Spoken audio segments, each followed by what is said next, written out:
Case में कोई bell नहीं है, बेल की कोई गुंजाइश नहीं है जिसमें 376 ऑफ आईपीसी लगा हो और साथ ही सेक्शन में पॉक्सो लगा हुआ हो। वैसे मामले में ट्रायल कोर्ट यानी बिलो ट्रायल कोर्ट कोई बेल की गुंजाइश नहीं होती है।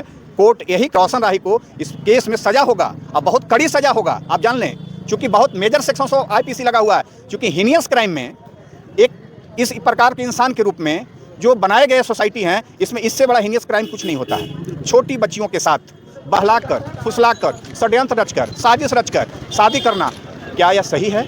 जो नाबालिग हो, यदि इस प्रकार के छोटी बच्चियों को हर लोग अपने जाल में फंसाकर, षड्यंत्र रचकर, पैसा देकर और उसको प्रलोभन देकर और ठगी कर उसको शादी करेगा, तो क्या समाज में स्कूल जाने वाली बच्चियाँ, खेत खलिहानों में काम करने वाली बच्चियाँ, स्कूल जाने वाली बच्चियाँ, आजीवन के प्रतिस्पर्धा में कंपटीशन करने वाली बच्चियाँ और सांस्कृतिक और खेल और कला की दुनिया में अपनी प्रतिस्पर्धा रखने वाली बच्चियाँ, क्या सुरक्षित रहेगी?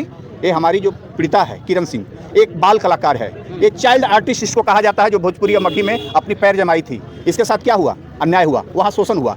शोषण करने वाला कौन था? इसके साथ काम करने वाला रोशन राही शाहकर्मी, जो फिल्मी दुनिया का हीरो था, जो मगही का हीरो था, गायक भी लोग कहते हैं, बहुत बड़े स्टार भी थे कहते हैं, लेकिन उन्होंने एक कलाकार के नाम पे काला धब्बा अपना पहचान दिया है। इंडस्ट्रीज के नाम पर उन्होंने काला धब्बा किया है कि अपने बाल कलाकार के साथ उन्होंने दुष्कर्म किया, उसको शोषण किया, उसको धोखे में रखा। धोखा एक समय नहीं, लंबे समय तक। वैसी लड़की जिसकी ना कोई माँ हो, ना बाप हो, ना उसका कोई गॉडफादर हो, ना उसका कोई केयर टेकर हो, बस एक मामूली सा कोई लोकल गार्जियन परिवार का, जिसके बीच में वो रहकर पली और बढ़ी, वैसी लड़की। पेशी में क्या क्या हुआ है? सबसे पहले सर क्या कहना चाहेंगे, क्या खुलासा करेंगे आज की पेशी को लेकर के?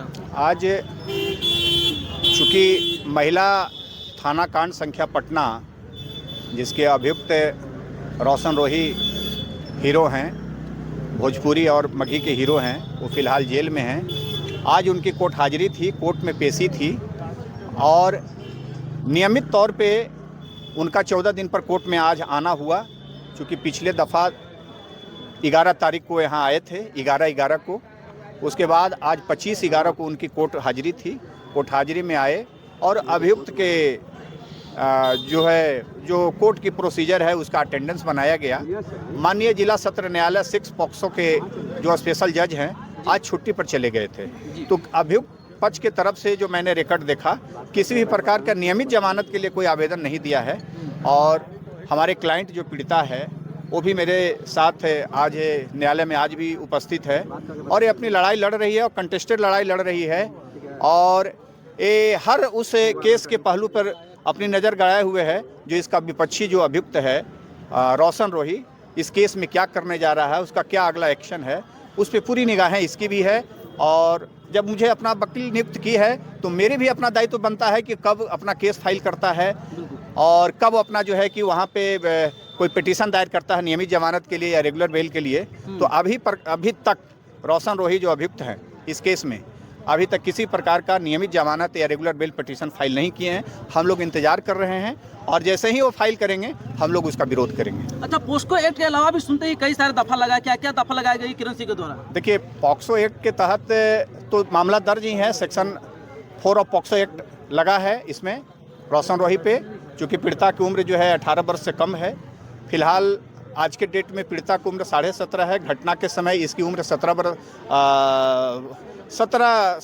के आसपास रही होगी, 16.5 रही होगी जब FIR दर्ज हुआ था तो। और उसके बाद आईपीसी की सेक्शन जो मेजर सेक्शन है 376, साथ में 323 और 341/34 का सेक्शन जो है कि इसमें इंक्लूड है। अभियुक्त पर बहुत गंभीर आरोप है जी।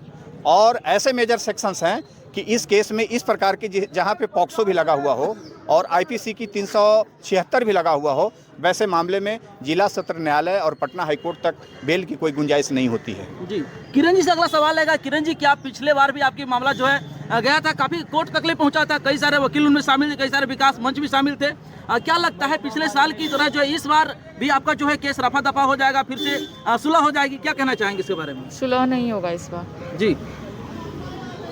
तो फिर क्या सजा में, मतलब क्या लगता है कि वो जेल में उनको रखेंगे हमेशा या फिर उनको निकालेंगे जेल से? मेरे साथ गलत हुआ है तो आप जानिएगा उसको क्या किया जाएगा।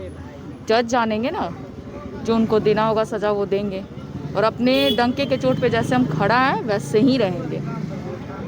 लोग के बोलने से हम गिर नहीं जाएंगे। नहीं, बहुत सारे पब्लिक का जो कमेंट्स मैंने देखा, बहुत सारे लोगों का कहना है कि किरण जी कहीं ऐसा तो नहीं फिर से मिल जाएंगे दोनों रोशन रोही के साथ में।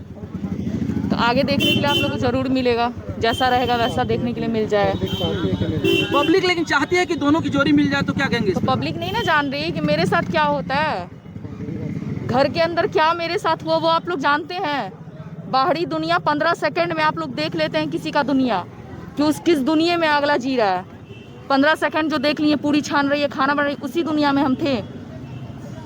पब्लिक के नज़र में आप दोनों स्टार हैं, दोनों को चाहता है कि दोनों साथ में रहें और अच्छे हमको तरीके से स्टार रहें। बनने का कोई शौक नहीं है, हम जैसे एकदम सिंपल है वैसे ही रहना चाहते हैं लाइफ में। आप लोग एक्चुअली में पब्लिक में रहते हैं, पब्लिक फिगर हैं, तो हर कोई चाहता है कि पब्लिक फिगर हमारा सब खुश रहे। पब्लिक के लिए कम से कम अब जो भी वक्त पूछना है सर सोचिएगा। से पूछ लीजिए। सर क्या कहेंगे कि जो रोशन रोही जो है सलाखों के अंदर रहेंगे, सलाखों से बाहर आएंगे? फिलहाल एक वकील होने के नाते मेरी जो एक लंबी अनुभव है, मेरी 17-18 बरस की अनुभव है इस वकालत की दुनिया में, और मैंने सैकड़ों पॉक्सो एक्ट के तहत केस देखा है, मैंने डील किया है। उसमें 95 से 96% केस में कोई बेल नहीं है, बेल की कोई गुंजाइश नहीं है जिसमें 376 ऑफ आईपीसी लगा हो और साथ ही सेक्शन में पॉक्सो लगा हुआ हो। वैसे मामले में ट्रायल कोर्ट यानी बिलो ट्रायल कोर्ट कोई बेल की गुंजाइश नहीं होती है। कोर्ट यही कहती है, कोर्ट के माननीय न्यायाधीश साहब यही कहते हैं कि आप इस केस में ट्रायल कराइए, रिकॉर्ड पे यदि जिसके पक्ष में जो आएगा जैसा होगा उसके हिसाब से डिसीजन दिया जाएगा, तब अभियुक्त के बेल पर विचार किया जाएगा। इससे पहले, ट्रायल के पहले बेल का इसमें कहीं कोई गुंजाइश नहीं है। इसलिए रोशन राही को इस केस में सज़ा होगा, अब बहुत कड़ी सज़ा होगा, आप जान लें, चूँकि बहुत मेजर सेक्शंस आईपीसी लगा हुआ है। चूँकि हीनियस क्राइम में एक इस प्रकार के इंसान के रूप में जो बनाए गए सोसाइटी हैं, इसमें इससे बड़ा हीनियस क्राइम कुछ नहीं होता है। छोटी बच्चियों के साथ बहलाकर, फुसलाकर, षड्यंत्र रचकर, साजिश रचकर शादी करना, क्या यह सही है? जो नाबालिग हो, यदि इस प्रकार के छोटी बच्चियों को हर लोग अपने जाल में फंसाकर, षड्यंत्र रचकर, पैसा देकर और उसको प्रलोभन देकर और ठगी कर उसको शादी करेगा, तो क्या समाज में स्कूल जाने वाली बच्चियां, खेत खलिहानों में काम करने वाली बच्चियां, स्कूल जाने वाली बच्चियां, आज जीवन के प्रतिस्पर्धा में कंपटीशन करने वाली बच्चियां और सांस्कृतिक और खेल और कला के दुनिया में अपनी प्रतिस्पर्धा रखने वाली बच्चियां, क्या सुरक्षित रहेगी? ये हमारी जो पीड़िता है किरण सिंह, एक बाल कलाकार है, एक चाइल्ड आर्टिस्ट इसको कहा जाता है, जो भोजपुरी और मगही में अपनी पैर जमाई थी। इसके साथ क्या हुआ? अन्याय हुआ, वहाँ शोषण हुआ। शोषण करने वाला कौन था? इसके साथ काम करने वाला रोशन रोही शाहकर्मी, जो फिल्मी दुनिया का हीरो था, जो मगही का हीरो था, गायक भी लोग कहते हैं, बहुत बड़े स्टार भी थे कहते हैं, लेकिन उन्होंने एक कलाकार के नाम पे काला धब्बा अपना पहचान दिया है। इंडस्ट्रीज के नाम पर उन्होंने काला धब्बा किया है कि अपने बाल कलाकार के साथ उन्होंने दुष्कर्म किया, उसको शोषण किया, उसको धोखे में रखा।